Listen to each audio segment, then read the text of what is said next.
क्या हुआ? स्ट्रेस्ड? हाँ, मुझे पर्सनल लोन तो लेना है, लेकिन इस ट्रैप में नहीं फंसना। क्या आप भी इसी तरह पर्सनल लोन लेने से डरते हैं? क्या आपको भी ये भ्रम है कि पर्सनल लोन लेने से आप किसी ट्रैप में फंस जाएंगे? क्या आपको भी लगता है कि पर्सनल लोन लेने से आपका पॉकेट ड्राई हो जाएगा, आपके पैसे खत्म हो जाएंगे? अगर आपका जवाब हाँ है तो शायद आप गलत हो सकते हैं। इस वीडियो में मैं आपको बताने वाली हूँ कौन से ऐसे कॉमन मिथ हैं जो पर्सनल लोन लेने से जुड़े हुए हैं। हेलो दोस्तों, मेरा नाम है नम्रता पांडे और आप सभी का स्वागत है एक और नए वीडियो में और इस चैनल में। और आगे बढ़ने से पहले अभी तक इस चैनल को सब्सक्राइब नहीं किया है तो तुरंत इस चैनल को सब्सक्राइब करें। सबसे पहले ये समझ लेते हैं कि आज बहुत सी जनता पर्सनल लोन के लिए क्यों अवेल करती है और इसका ऑब्जेक्टिव क्या है। पर अगर मैं खुद की बात करूं तो आज मैं पर्सनल लोन ऐसे सिचुएशन में लूंगी, अवेल करूंगी जहां पर लेट्स से किसी भी तरह की अनसर्टन सिचुएशन अराइज करती है और मुझे एकदम जल्द से जल्द पैसे की ज़रूरत है, तब मैं क्विकली पर्सनल लोन अवेल करने जाऊंगी। या फिर लेट्स से मुझे अपने घर का रेनोवेशन कराना है, तब मैं पर्सनल लोन ले लूंगी। या फिर अगर मुझे अपना लोन कंसोलिडेट कराना है और हर महीने एक ही EMI पे करनी है, तब मैं पर्सनल लोन लूंगी। या फिर अगर कोई बड़ा मैरिज एक्सपेंसेस होगा तब उसके लिए भी अवेल करूंगी, एक्सेट्रा। तो हर इंडिविजुअल का एक अपना पर्सनल रीजन होता है कि क्यों उन्हें पैसे की जरूरत है और क्यों वो पर्सनल लोन अवेल करते हैं। अब अगर हम इसके ऑब्जेक्टिव की बात करें तो इसका ऑब्जेक्टिव एक ही है, वो ये कि अगर आज आप किसी भी फाइनेंशियल डिफिकल्टी में अचानक पड़ जाते हैं और आपको उस सिचुएशन से बाहर आना है, तब आप पर्सनल लोन अवेल कर सकते हैं। इसी तरह बहुत से ऐसे फायदे हैं पर्सनल लोन अवेल करने के लिए, लेकिन इसके बावजूद बहुत से लोगों के मन में एक डर है, एक भ्रम है कि उन्हें पर्सनल लोन क्यों नहीं लेना चाहिए। अब मैं आपको 5 ऐसे कॉमन मिथ बताने वाली हूँ या भ्रम बताने वाली हूँ जो पर्सनल लोन से जुड़े हुए हैं। तो सबसे पहला भ्रम या मिथ ये है कि बहुत लोगों को ये लगता है कि उन्हें कोई भी बैंक या NBFC या लेंडर उन्हें पर्सनल लोन नहीं देगा बिकॉज उनका क्रेडिट स्कोर लो है या कम। पर बहुत लोगों को ये नहीं पता होता जो ये क्रेडिट स्कोर है आपका, ये सिर्फ और सिर्फ एक फैक्टर है जो बैंक या फिर लेंडर्स चेक करते हैं before they lend you the loan. अब क्रेडिट स्कोर अगर आपका अच्छा है तो वेल एंड गुड, आपको कम इंटरेस्ट रेट पर पर्सनल लोन मिल जाएगा। लेकिन अगर आपका क्रेडिट स्कोर बहुत कम है, बहुत गंदा है, तो इन दैट केस आपको मे भी ज़्यादा इंटरेस्ट रेट पर पर्सनल लोन दिया जाएगा, लेकिन ये डज नॉट मीन कि आपको पर्सनल लोन मिलेगा ही नहीं। आपको भी पर्सनल लोन मिल सकता है, क्योंकि यहाँ पे मैं आपको बता दूँ, जो बैंक्स हैं या फिर NBFCs है या जो भी लेंडर है, आपका क्रेडिट स्कोर के अलावा बाकी के और भी फैक्टर्स चेक करता है, जैसे कि आपकी उम्र कितनी है, क्या आप सैलरीड इंडिविजुअल हो या फिर बिजनेसमैन हो, आपकी रीपेमेंट कैपेसिटी कितनी है, आपका डेट टू इनकम रेशियो कितना है, इसके अलावा डॉक्यूमेंट्स, एलिजिबिलिटी क्राइटेरिया एक्सेट्रा। अब इस पॉइंट पे आप मुझसे ये डेफिनेटली आर्ग्यू कर सकते हैं कि जो लेंडर्स हैं, जो बैंक्स हैं, NBFCs हैं, जो भी हैं, उनके जो एलिजिबिलिटी क्राइटेरिया है वो अलग अलग होगा, उसका जो पॉलिसीज़ है उनका वो अलग अलग होगा डेफिनेटली। बट उनका एक ही कंसर्न होता है कि क्या आप मेरे पैसे वापस कर सकते हैं या फिर नहीं, आपकी रीपेमेंट कैपेसिटी कितनी है, उनका मेन कंसर्न वही रहता है। अब आप ही सोच के देखिए, आज के टाइम पे अगर आप अपने पैसे किसी दोस्त को या फिर रिश्तेदार को दे देते हैं तो आपके मन में, आपके दिमाग में एक ही सवाल रहता है, चाहे आप वो उनसे पूछें या ना पूछें, और सवाल ये है कि क्या वो मुझे मेरे पैसे वापस करेंगे या नहीं, और कितने जल्द कर सकते हैं, ये है कि नहीं। तो बस इसी तरह बैंक्स भी यही सोचते हैं कि कब तक आप उनके पैसे वापस कर देंगे।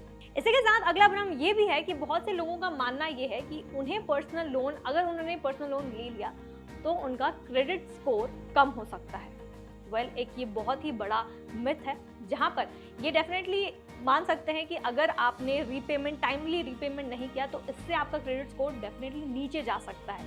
लेकिन अगर आप ऑन टाइम पेमेंट कर देते हैं, अपनी EMIs को हर महीने या ड्यू डेट पे या उससे पहले भर देते हैं, तो इससे क्या आप जानते हैं, इससे आपका क्रेडिट स्कोर और भी ज़्यादा इम्प्रूव हो जाएगा। तो आज अगर आप पर्सनल लोन लेते हैं और ऑन टाइम पेमेंट कर देते हैं तो इससे ज़्यादा चांसेस हैं कि आपका क्रेडिट स्कोर बढ़ सकता है। अब तीसरा मिथ ये है कि बहुत लोगों को ये लगता है कि personal loans are always expensive, हमें इसमें ज़्यादा इंटरेस्ट रेट पे करना पड़ेगा। That's not always the case. अगर हम इसे सिक्योर्ड लोन से कंपेयर करें तो डेफिनेटली आपको personal loan high interest rates ही मिलेगा। अब वो अगर हम कंपेयर करें तो बिकॉज ऑब्वियसली ये अनसिक्योर्ड लोन है, यहाँ पे कोलैटरल आपको नहीं भरना पड़ेगा, इसलिए यहाँ पे ज़्यादा इंटरेस्ट रेट कंपैरेटिवली पे करना पड़ता है आपको। लेकिन द फैक्ट इज, जो भी लेंडर है, बैंक, NBFCs या कोई भी फाइनेंशियल इंस्टीट्यूट, वो आपके सारे प्रोफाइल को जज करते हैं, स्टडी करते हैं और उसके बाद डिसाइड करते हैं कि कितना इंटरेस्ट रेट आपसे चार्ज किया जाए। आज अगर आप एक सैलरीड इंडिविजुअल हैं तो ये चेक करेंगे कि आपकी इनकम कितनी है, मंथली इनकम कितनी मिलती है आपको। अगर आप एक बिजनेसमैन हैं, इन दैट केस वो ये चेक करेंगी कि आप कितना रेवेन्यू कमाते हैं। तो इसी तरह बहुत से ऐसे फैक्टर्स को जज किया जाता है, स्टडी किया जाता है before they lend you the personal loan and before the banks decide कि आपको कितना इंटरेस्ट रेट चार्ज किया जाएगा। इसी के साथ अगला मिथ ये है कि बहुत से लोगों को लगता है कि भाई अगर मैं आज पर्सनल लोन ले लेता हूँ तो it is only and only for big purchases. अगर मैं बहुत बड़ा कुछ परचेज कर रहा हूँ, कुछ खरीदी कर रहा हूँ, तब इन दैट केस मुझे पर्सनल लोन लेना चाहिए, नहीं तो नहीं लेना चाहिए। ये भी एक तरह का भ्रम है, एक मिथ है, जहाँ पर आपको लगता है कि आपको सिर्फ बड़े परचेजेस के लिए ही पर्सनल लोन लेना चाहिए। बिल्कुल गलत है। आज आप पर्सनल लोन किसी भी पर्सनल रीजन से ले सकते हैं। ये हो सकता है अगर आपको मेडिकल बिल्स पे करने हैं, ये हो सकता है अगर आपको घर रेनोवेट कराना है, अगर आपको मैरिज एक्सपेंसेस को छोटा मोटा करना है, एक्सेट्रा। तो बहुत से वाइड रेंज के लिए ये पर्सनल लोन आपको ऑफर किया जाता है।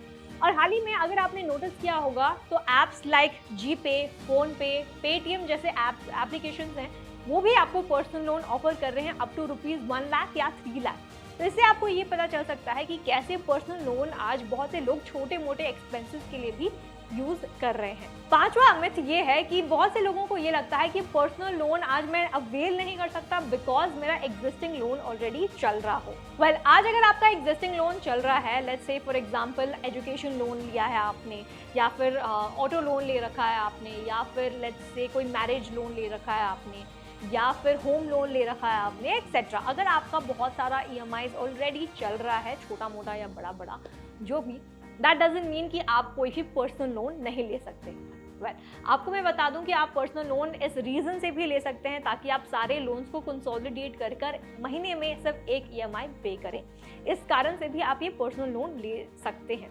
बट अगर आपका एग्जिस्टिंग ऑलरेडी लोन्स चल रहा है, तब इसका ये मतलब नहीं है कि आप एक पर्सनल लोन नहीं ले सकते। लेंडर्स ऑलवेज लुक कि आपकी रीपेमेंट कैपेसिटी कितनी है। Ultimately it all comes down कि आप कितने जल्दी उस बैंक का लोन पे कर सकते हैं। अगर आप बैंक या किसी लेंडर को ये अश्योरिटी दे सकते हैं कि आप बहुत ही जल्द उनका पेमेंट वापस कर देंगे, उनका लोन वापस कर देंगे, तब आपको कोई भी पर्सनल लोन दे सकता है। तो इसी तरह बहुत से ऐसे गलतफहमियां लोगों को हैं रिगार्डिंग पर्सनल लोन। आज अगर आप पर्सनल लोन लेने जा रहे हैं तो let me tell you, personal loan लेना गलत बात नहीं है, लेकिन ये लोन लेने से पहले आपको ये 3 क्वेश्चन अपने आप से जरूर पूछना चाहिए। सबसे पहला question, which lender to choose, कौन से लेंडर को हम चूज करें।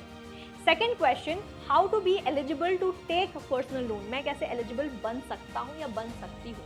और तीसरा क्वेश्चन, किस टाइप का पर्सनल लोन मेरे लिए बेस्ट सूटेबल होगा। अगर आपके पास इन तीनों सवाल का जवाब नहीं है, then you need a right guide. और फ्रीडम ऐप पर आप एक इन डिटेल कोर्स दे सकते हैं ऑन पर्सनल लोन, जहां से आप ये सीखेंगे कि कैसे आप अपने क्रेडिट स्कोर को बढ़ा सकते हैं, कैसे अपनी एलिजिबिलिटी को बढ़ा सकते हैं, कौन से सही डॉक्यूमेंट्स लगेंगे, एक्सेट्रा।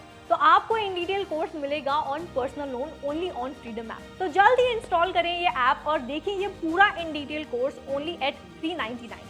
और साथ ही अगर ये वीडियो आपको अच्छी लगी है तो इसे लाइक और शेयर करना बिल्कुल भी मत भूलिएगा। साथ ही हमें कमेंट सेक्शन में जरूर बताइएगा अगर आपके मन में भी ऐसा कोई मिथ है या फिर भ्रम है रिगार्डिंग पर्सनल लोन, और आप क्या सोचते हैं पर्सनल लोन के बारे में, डू सजेस्ट।